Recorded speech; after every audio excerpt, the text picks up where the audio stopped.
Vriende, goeienaand en baie welkom by vanaand se aflewering of geleentheid van Pinkster. Dis lekker dat ons weer by mekaar kan wees en saam met mekaar kan kuier. Vriende, ek wil ons geleentheid vanaand begin met 'n baie bekende psalm en dit is Psalm 23. Jy ken die woorde, sit sommer net daar en maak jou oë toe en ontvang hierdie woorde ook vanaand vir jou. Die Here is my herder, ek kom niks kort nie. Hy laat my rus in groen weivelde. Hy bring my by waters waar daar vrede is. Hy gee my nuwe krag. Hy lei my op die regte paaie tot die eer van sy naam. Selfs al gaan ek deur donker dieptes, sal ek nie bang wees nie, want U is by my. In U hande is ek veilig. U laat my by 'n feesmaal aansit, terwyl my teestanders moet toekyk. U ontvang my soos 'n eregas. Ek word oorlaai met hartlikheid. U goedheid en liefde sal my lewe lank by my bly. En ek sal tuis wees in die huis van die Here, tot in lengte van dae. Genade en vrede vir jou van God die Vader, die Seun en die Heilige Gees. Amen. Ek wil jou graag uitnooi om jou Bybel oop te maak by Lukas hoofstuk 12. Ons gaan saam lees daarvan af vers 16 af. Maar voordat ons die skriflesing saam lees, wil ek eers vir jou 'n storie vertel. Vertel die storie van 'n nomadiese stam, waar die stamvader oorlede is, en hy het sy erfporsie aan sy 3 seuns agtergelaat. Maar hy het vir hulle sekere instruksies gegee van hoe dit verdeel moet word. Die oudste seun moet die helfte kry. Die tweede seun moet 'n derde kry. En die jongste seun moet 'n 9de kry. Nou, sy erfporsie is opgedeel en al wat hy gehad het was 17 kamele. Nou as jy 17 gedeel deur 2 maak, dan kom jy ongeveer so by 8,5 uit. En as jy dan 'n derde daarvan en 'n 9de daarvan vat, dan werk jou somme nie so lekker uit nie. Hulle begin toe stry en sê, ja, maar die oudste een moet meer afgee en die jongste moet dit. Op die ou end het hulle so gestry, dat hulle maar gestuur het na een van die wyshere van die dorp toe. Toe hulle by hierdie wyse man kom, het hy hulle storie geluister hoe hierdie verdeling so goed moet gebeur. En toe besluit hy die volgende. Hy sê, kom ek gee vir julle nog 'n kameel, sodat julle 18 het. Die helfte van 18 is 9, ons gee vir die oudste seun 9. 'n derde van 18 is 6, ons gee vir die middelste seun 6. En 'n 9de van 18 is 2, ons gee vir die jongste 2. Wat beteken as ek 9 en 6 en 2 bymekaar tel, dan kom dit by 17 uit, dan kan ek weer my kameel terugvat. Die 3 het vir die wyse man baie verbaas aangekyk, mekaar aangekyk en heel tevrede teruggegaan huis toe. Elkeen met sy deel van sy erfporsie. Hierdie storie vertel eintlik maar vir ons met een groot dilemma waarmee ons baie sit. Gelowiges, ongelowiges, die wêreld. Hoe deel jy as daar te min is? In ons reeks oor vreesloos praat ons juis oor vrese. Vrese wat in ons hart kom lê, vrese in 'n tyd waarin geloof eintlik baie nodig is, maar eintlik vir ons groot uitdagings bring. Die afgelope tyd is die vrees in ons hart geweldig na bo gebring. Ons vrees oor ons inkomste, ons vrees oor beperkte bronne, ons vrees oor die daaglikse hongersnood wat groter raak, oor mense wat nie meer werk het nie, mense wat nie inkomste het nie, in ekonomiese ineenstorting, resessie. Dit het alles terme geraak wat die vrees meer en meer in ons lewens ingedra het. Die vraag is egter nie oor hoe hanteer ons die vrees nie, maar hoe lyk geloof in 'n tyd soos hierdie?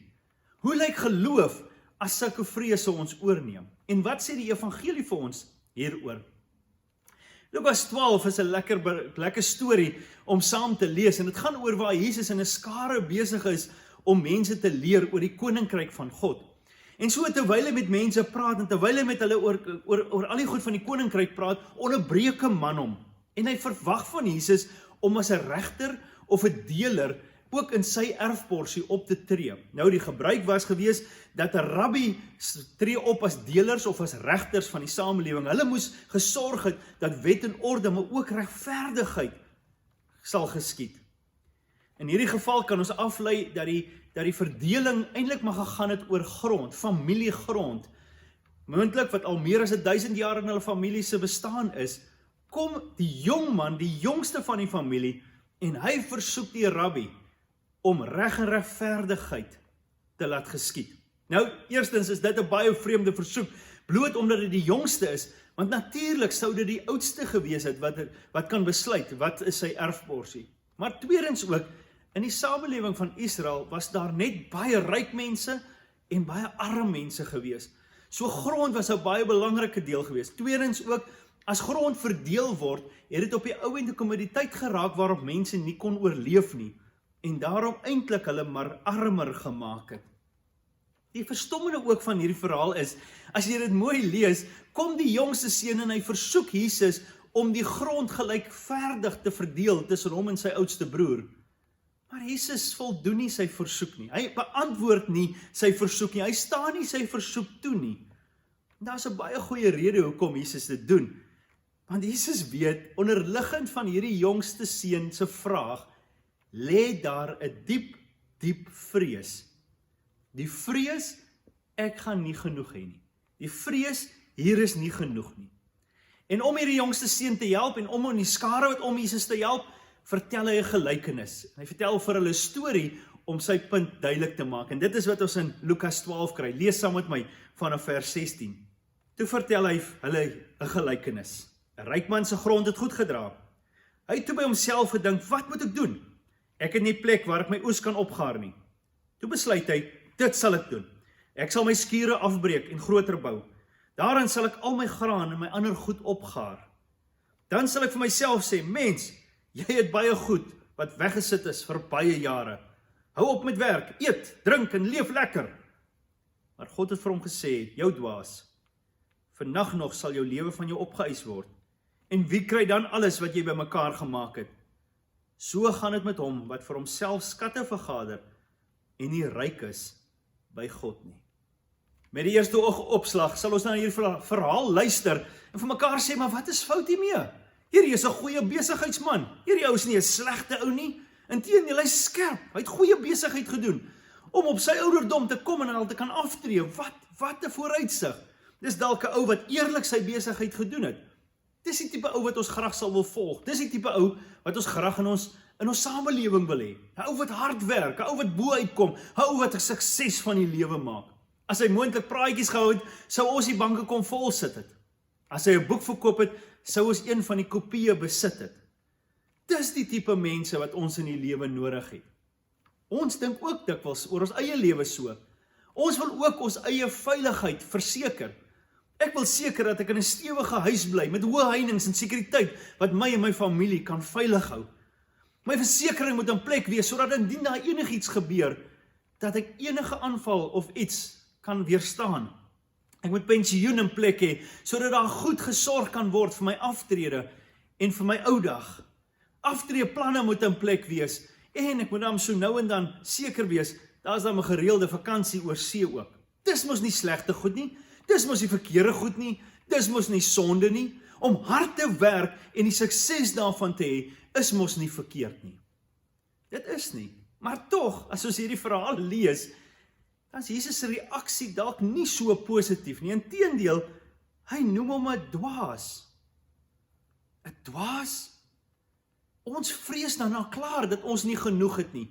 Ons vrees dan al klaar dat ons nie vir ons voorsiening nie sterk genoeg is vir die tyd waarin ons is nie, dat ons nie genoeg beskerming het nie, finansiële versorging het nie. Wat is dan fout daarmee om finansiëel veilig te wees? Wat is fout daarmee om selfs as jy hard gewerk het, die sukses van jou lewe te geniet? Sien, nêrens in hierdie verhaal praat Jesus iets oor sy rykdom nie. Nêrens in hierdie verhaal praat Jesus oor sy groot skure nie. Nêrens in hierdie verhaal praat Jesus oor die groot opkoms of opbrengs of oes wat hy gelewer het nie. Maar dit is baie interessant dat Jesus in hierdie verhaal baie sterk oor hom praat. Lees gou weer saam met my hierdie gedeeltjie en ek wil 'n paar goed gou vir jou uitwys. Vers 17 sê, hy het toe by homself gedink, wat moet ek doen? Ek het nie plek waar ek my oes kan opgaar nie. Toe besluit hy, dit sal ek doen. Ek sal my skure afbreek en groter bou. Daarna sal ek al my graan en my ander goed opgaar. Dan sal ek vir myself sê, mens, jy het baie goed wat weggesit is vir baie jare. Hou jy op met werk.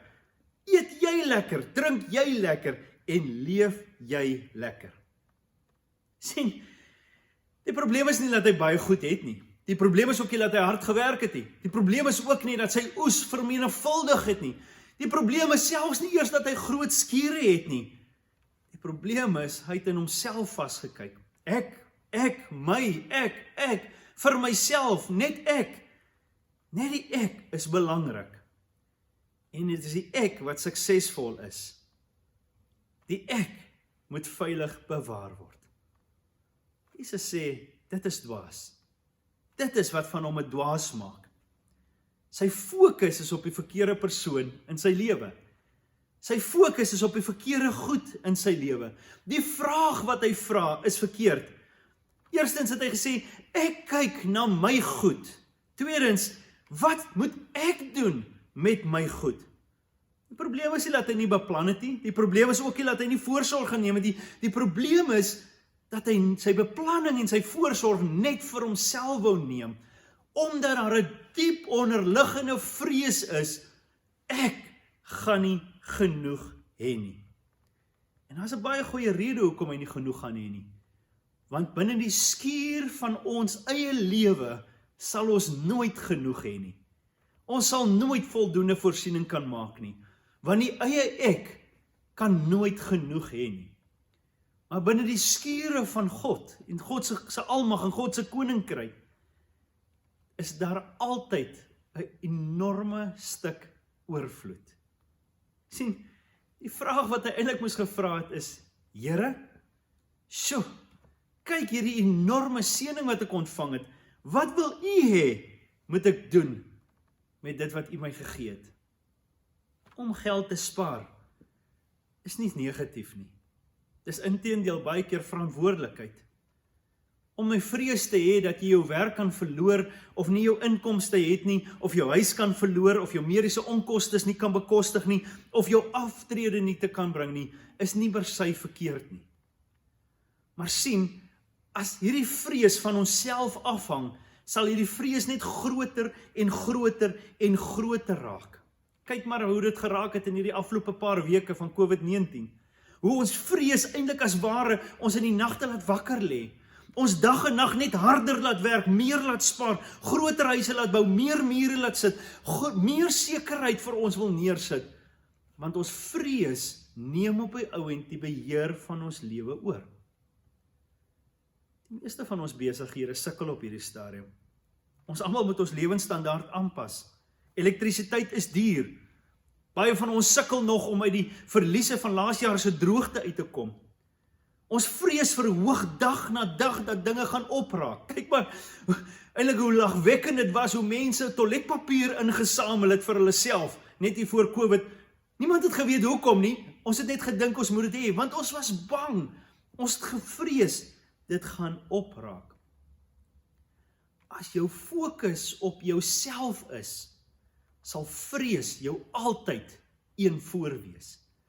Maar wanneer jou fokus op God is, en jou vertroue en jou geloof op hom is, kry jy 'n ander visie, 'n ander blik, 'n ander prentjie, 'n ander sig op jou omstandighede en op dit wat jy het. Sien, Jesus noem hierdie ryk man 'n dwaas, nie oor alles wat hy het nie, maar omdat sy fokus op homself is. God wil nie hê ons moet ons goed vertrou, of ons geld vertrou, of ons vindingrykheid, of ons polisse, of ons veiligheid, of ons beskerming, of wat ook al moet ons vertrou, behalwe om net op hom te vertrou nie. Daarom reageer Jesus op hierdie dwaasheid van hierdie man, en net in die volgende gedeelte sê hy vir sy disippels en die mense om hom die volgende woorde. Daarom sê ek vir julle, hoor wie hierdie woorde, moet julle nie bekommer oor julle lewe nie, oor wat julle moet eet nie, of oor julle liggaam, oor wat julle moet aantrek nie. Die lewe is tog belangriker as kos en die liggaam as klere. Kyk na die kraaie, hulle saai nie en hulle oes nie, hulle het geen spens of skuur nie, maar God sorg vir hulle. Julle is tog baie meer werd as voëls. Trouwens, wie van julle kan deur om te bekommer sy lewe met 1 uur verleng? En hoor dan hierdie woorde in vers 30. Dit is alles dinge waaroor die ongelowiges in die wêreld begaan is. Maar julle het 'n Vader wat weet dat julle dit nodig het. Hoor weer die woord Ongeloof en vrees loop hand aan hand. Ongelowige en vrees, maar julle het 'n hemelse Vader wat weet dat julle dit nodig het. En hoor dan hierdie woorde wat hy skryf, vers 31.